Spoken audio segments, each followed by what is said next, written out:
ఈ song release ఇక్కడ జరగడం చాలా ఆనందంగా ఉంది.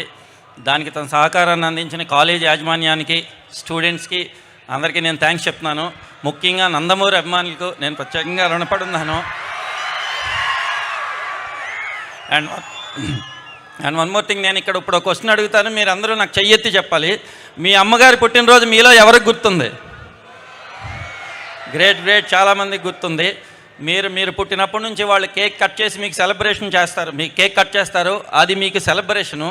అదే మీరు వాళ్ళు పెద్ద అయిన తర్వాత మీరు ఎక్కడున్నా, ఎంత బిజీ ఉన్నా, మీరు కేక్ కట్ చేయడం వాళ్ళకి ఎమోషను. అదే మేము ఈ సినిమాలో చూపించదలుచుకున్నాము. 100% అదే ఉంటుంది. ఆ ప్రయత్నానికి, నేను చూపించాలనుకున్న ప్రయత్నానికి నాకు సహాయ సహకారాలు అందించిన మా ప్రొడ్యూసర్ గారికి, కళ్యాణ్ రామ్ గారికి, అండ్ విజయశాంతి మేడంకి, సాయి మంజరేకర్కి, అండ్ మా పృథ్వీ గారికి, నాకు రైటర్ ఎప్పటికప్పుడు నైట్ అర్ధరాత్రి ఫోన్ చేసిన డైలాగ్ చేంజ్ చేసిన శ్రీకాంత్ విస్సా గారికి, లిరిక్ రైటర్ రఘు గారికి, అండ్ వన్ మోర్ థింగ్, రికార్డింగ్లో బిజీగా ఉండి రాలేకపోయిన అజనీష్ లోక్నాథ్, ఆయన ఈ సినిమా సాంగ్స్ ఎంత బాగున్నాయో, ఆర్ఆర్ దీనికి వేరే లెవెల్లో ఉంటుంది, అది ఖచ్చితంగా చెప్పగలను.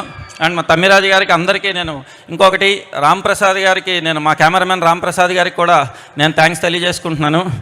అండ్ అంతే. పర్లేదు ప్రదీప్ గారు, ఈ టెన్షన్ మామూలే. అండ్ ఒకటి, నేను ఇందాక సార్కి, నందమూరి అభిమానులందరూ సార్ ఎయిర్పోర్ట్లో దిగినక్కడి నుంచి ఇక్కడ వరకు వాళ్ళు వేరే లెవెల్లో తీసుకొచ్చారు. కానీ నేను ఒకటే చెప్తున్నాను, జూనియర్ ఎన్టీఆర్ గారు ఎప్పుడూ చెప్తా ఉంటారు,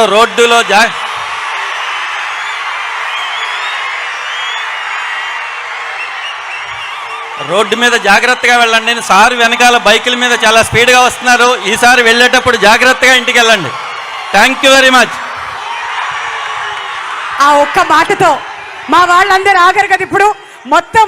ఆహా, సూపర్, హ్యాపీయా? Thank you so much Pradeep garu. Wishing you all the very best. And ఆ క్లైమాక్స్ సీన్ అదిరిపోయిందని విన్నాం, దానికోసం ఎదురు చూస్తున్నాం. 18 nights షూట్ చేశారని కూడా తెలిసింది.